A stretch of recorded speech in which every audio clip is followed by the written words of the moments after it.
warahmatullahi wabarakatuh. Selamat siang, salam dan om swastiastu.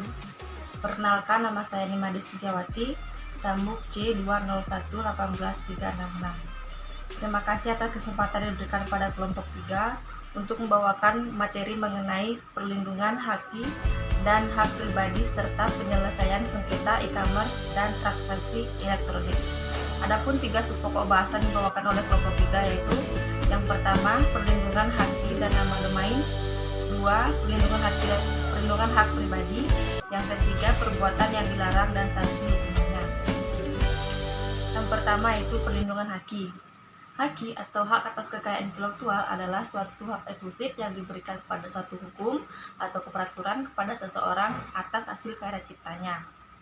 Atau hak atas kekayaan intelektual bisa juga dikatakan adalah hak yang seseorang atau kelompok miliki terhadap hasil ide, hasil pemikiran yang diwujudkan dalam suatu bentuk kreativitas.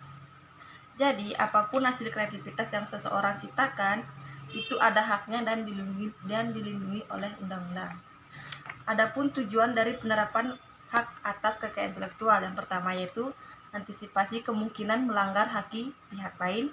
Yang kedua, meningkatkan daya kompetisi dan pangsa pasar dalam komersialisasi kekayaan intelektual. Adapun contoh dari hak atas kekayaan intelektual yaitu seorang mahasiswa yang berhasil menemukan resep herbal untuk penderita diabetes. Kemudian mahasiswa ini mendaftarkan temuan resepnya ke Dirjen HKI. Maka setiap resep atau perusahaan yang akan menggunakan resep tersebut harus mendapatkan kesepakatan dengan mahasiswa tersebut. Nah, hak atas kekayaan intelektual ini membuat orang lain tidak bisa memanfaatkan karya orang lain tanpa izin atau persetujuan dari orang yang menciptakan karya tersebut. Nah, jadi objek dari hak atas kekayaan intelektual adalah karya yang merupakan hasil dari pemikiran dan kemampuan intelektual manusia. Haki sangat penting dalam rangka melindungi hasil karya orang lain dan menghargai karya milik orang lain. Untuk itu dibutuhkan kesadaran masyarakat untuk mengetahui apa itu pentingnya haki agar karyanya tidak diambil oleh milik orang lain. Adapun macam-macam dari hak atas kekayaan intelektual yang pertama itu adalah hak cipta. Hak cipta ini merupakan hak istimewa bagi seseorang yang telah menciptakan hasil karyanya di bidang ilmu pengetahuan, seni, atau sastra untuk mengumumkan, memperbanyak, atau memberi izin ciptanya menurut peraturan undang-undang hak cipta yang berlaku. Nah, adapun pemegang hak cipta dipegang oleh pencipta itu sendiri sebagai pemilik karya atau pihak orang lain yang menerima limpahan dari pencipta karya tersebut.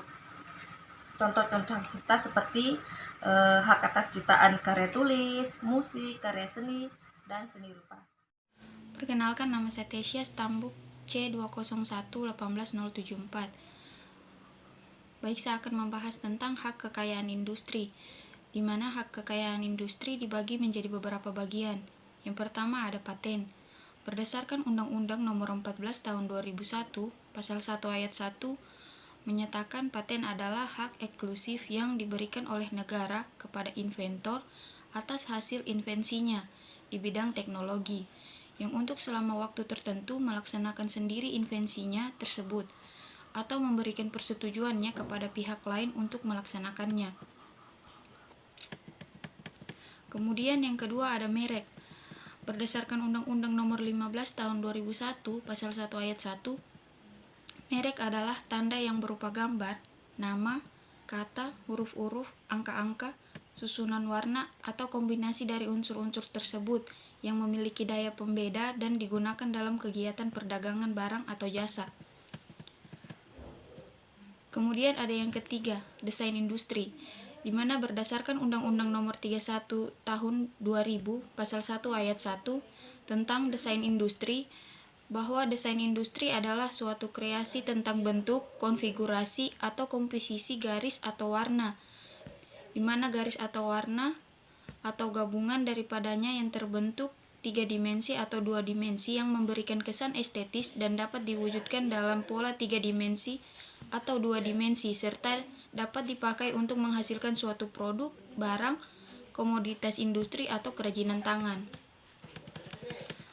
Kemudian ada desain tata letak, sirkuit terpadu, di mana berdasarkan Undang-Undang Nomor 32 Tahun 2000 Pasal 1 Ayat 1 tentang desain tata letak sirkuit terpadu, bahwa sirkuit terpadu adalah suatu produk dalam bentuk jadi atau setengah jadi yang di dalamnya terdapat berbagai elemen dan sekurang-kurangnya dari elemen tersebut adalah elemen aktif yang sebagian atau seluruhnya saling berkaitan dan dibentuk secara terpadu di dalam sebuah bahan semikonduktor yang dimaksudkan untuk menghasilkan fungsi elektronik.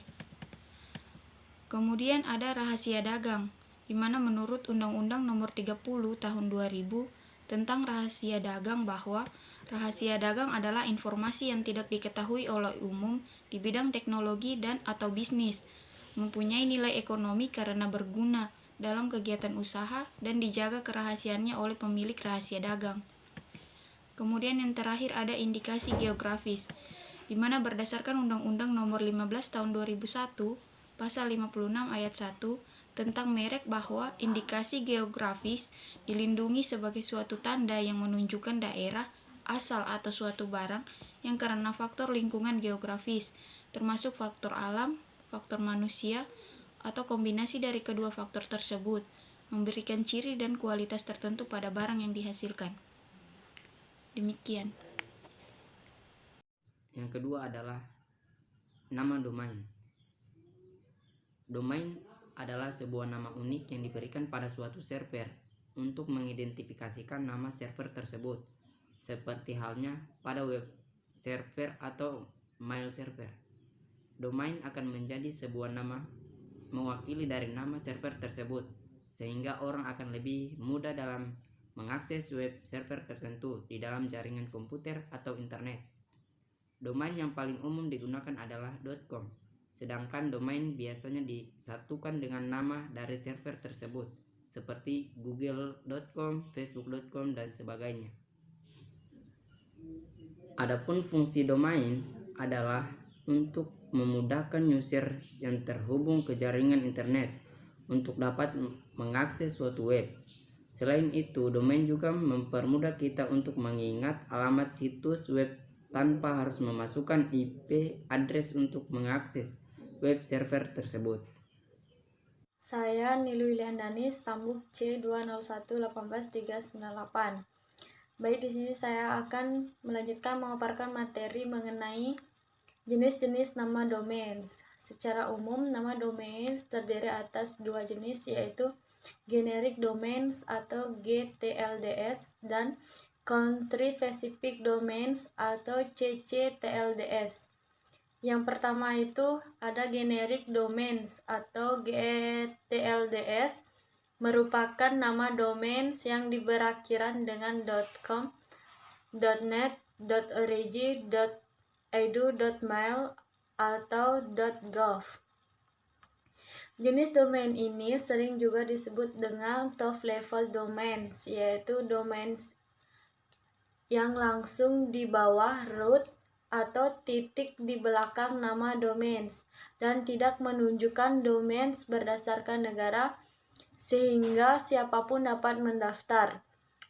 Macam-macam generic domains atau GTLDS, yaitu yang pertama ada .com, digunakan untuk keperluan komersial. Yang kedua ada base, yang digunakan untuk keperluan bisnis. Dan ketiga itu ada .edu, digunakan untuk keperluan pendidikan. Yang keempat ada .info, yang digunakan untuk keperluan informasi. Yang kelima itu ada .name, digunakan untuk keperluan web pribadi. Yang keenam itu ada net, digunakan untuk keperluan internet. Dan ketujuh itu ada .org, yang digunakan untuk keperluan organisasi. Yang ke-8 itu ada .pro, digunakan untuk keperluan profesional. Yang ke-9 itu ada .tv, yang digunakan untuk pertelevisian dan lain sebagainya. Jenis yang kedua itu ada country specific domains atau CCTLDS, yaitu domains yang berakhiran dengan dua huruf intensi. Domain list ini dioperasikan dan didaftarkan di masing-masing negara. dan sering juga disebut second level domains, yaitu domains yang berawal di bawah top level domains. Contoh dari secondary level domains adalah .co.id, .com, .ger, dan lain sebagainya. Yang ada juga domain di Indonesia yang sering digunakan itu ada .ac.id bagi lingkungan akademik atau perguruan tinggi.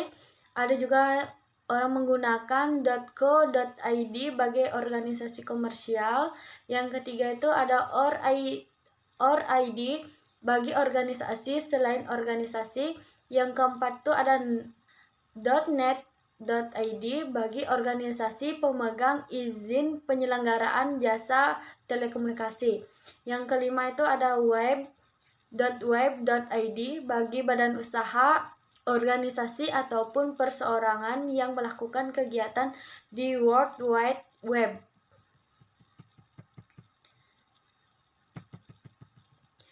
Yang keenam itu ada .schid bagi sekolah dengan ketentuan dan kebijakan yang telah ditentukan. Yang ketujuh itu ada .go.id digunakan khusus bagi industri pemerintah. Yang kedelapan itu ada .mail.id digunakan bagi kalangan militer dengan ketentuan dan kebijakan yang telah ditentukan. Dan yang ke-10 itu ada word.net.id digunakan bagi warung internet dengan ketentuan dan kebijakan yang telah ditentukan. Adapun jenis domain yang terakhir itu ada perlindungan nama domain di internet. Peraturan dalam Undang-Undang Nomor 11 Tahun 2008 tentang informasi dan transaksi elektronik atau UU ITE telah mengatur mengenai pendaftaran nama domain serta penggunanya. Dijelaskan dalam pasal 23 Undang-Undang Nomor 11 Tahun 2008 tentang informasi dan transaksi elektronik dinyatakan bahwa yang pertama itu setiap penyelenggaraan negara, orang, badan usaha, dan atau masyarakat berhak memiliki nama domain berdasarkan prinsip pendaftaran pertama.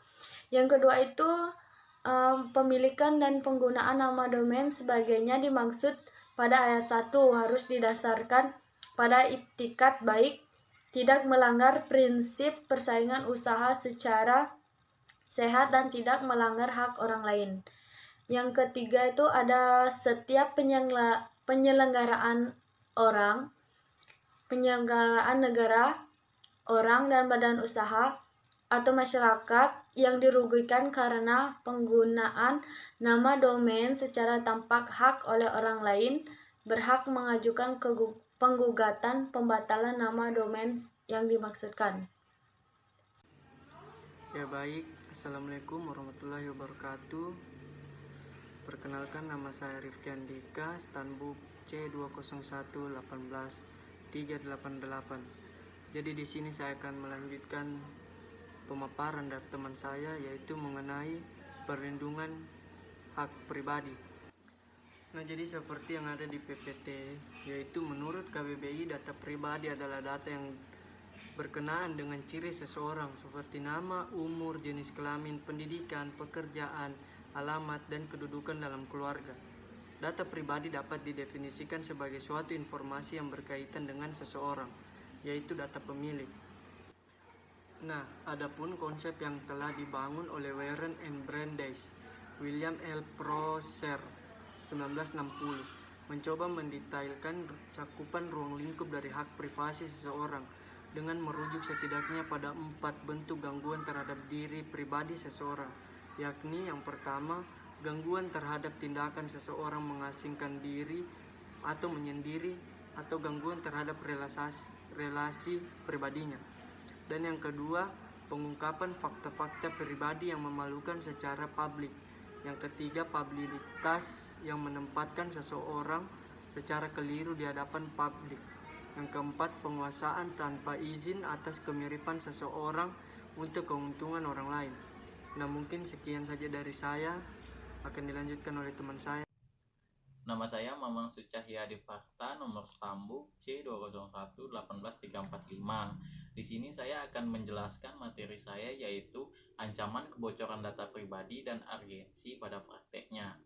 Ancaman kebocoran data pribadi juga kian mengemuka dengan perkembangnya sektor e-commerce di Indonesia, seperti gerakan 1000 startup yang dilakukan oleh Presiden Joko Widodo sebagai salah satu pilar dalam pengembangan ekonomi digital. Setidaknya telah berhasil mendorong tumbuhnya 4 startup unicorn yang berasal dari Indonesia seperti Gojek, Tokopedia, Traveloka, dan Bukalapak. Tumbuhnya startup digital ini juga telah memicu pengumpulan data pribadi konsumen secara besar-besaran. Tidak hanya data pribadi tetapi juga data perilaku dari konsumen seperti belanja dan aktivitas yang dilakukan saat browsing.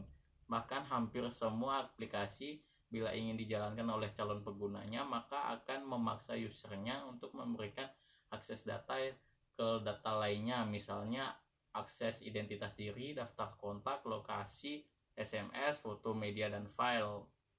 Sehingga bila user betul-betul ingin menjalankan aplikasi tersebut, tidak memiliki pilihan kecuali harus menyetujui akses tersebut. Assalamualaikum warahmatullahi wabarakatuh. Nama saya Muhammad Hasan, Stanbook C201-18172. Jadi di sini saya akan melanjutkan paparan materi dari teman saya mengenai rancangan undang-undang perundangan data pribadi. Jadi sebenarnya sudah menjadi kewajiban bagi suatu negara atau suatu pemerintahan untuk melindungi masyarakatnya dalam suatu masalah atau konflik. Nah, di sini pemerintah Indonesia melalui Kementerian Kemenkominfo, yaitu Kementerian Komunikasi dan Informasi. Mereka telah berusaha untuk mewujudkan amanah konstitusi melalui Undang-Undang Nomor 20 Tahun 2016 tentang perlindungan hak data pribadi dalam sistem elektronik yang ditetapkan pada 7 November 2016 kemarin. Nah, di sini pemerintah ingin mewujudkan privasi kepada masyarakatnya. Privasi yang dimaksud di sini ialah hak pemilik data pribadi untuk menyatakan boleh atau tidaknya hak data pribadi mereka dapat diakses oleh orang lain atau oknum-oknum yang lain. Nah, peraturan perundang-undangan di sini bertujuan tidak lain yaitu untuk memberikan kenyamanan bagi masyarakat di Indonesia dalam menggunakan elektronik internet, karena sudah ada peraturan perundang-undangan yang mengatur tentang perlindungan hak pribadi. Dan di sini ada satu pasal, ada pasal 28H ayat 4, tertulis di situ, setiap orang berhak mempunyai hak milik pribadi dan hak milik tersebut tidak boleh diambil alih secara sewenang-wenang oleh siapapun. Nah, di sini pemerintah berharap agar masyarakat dapat nyaman dalam beraktivitas karena sudah ada dikeluarkannya peraturan perundang-undangan tentang hak data pribadi. Mungkin hanya ini yang dapat saya sampaikan. Untuk materi berikutnya akan dilanjutkan oleh rekan saya. Sekian, wassalamualaikum warahmatullahi wabarakatuh. Saya Eko Mangkardiastra, NIM C201-18522. Di sini saya akan menjelaskan materi mengenai perbuatan yang dilarang dan sanksi pidananya. Jadi pengaturan tentang penggunaan teknologi informasi atau TIK diatur secara jelas setelah disahkannya Undang-Undang Nomor 11 Tahun 2008 tentang informasi dan transaksi elektronik yang kemudian diubah menjadi Undang-Undang Nomor 19 Tahun 2016, selanjutnya disingkat menjadi Undang-Undang ITE. Jadi dalam Undang-Undang ITE ini terdapat beberapa pasal yang mengatur tentang Undang-Undang ITE ini, yaitu terdapat pada pasal 27 Undang-Undang ITE, pasal 28 Undang-Undang ITE, dan pasal 29 Undang-Undang ITE. Jadi pada perbuatan yang dilarang dan sanksi hukumannya, saya mengambil contoh seperti pada pasal 27 Undang-Undang ITE ayat 1 yang berbunyi, setiap orang dengan sengaja dan tanpa hak mendistribusikan dan atau mentransmisikan dan atau membuat dapat akses informasi elektronik atau dokumen elektronik yang memiliki muatan melanggar kesusilaan.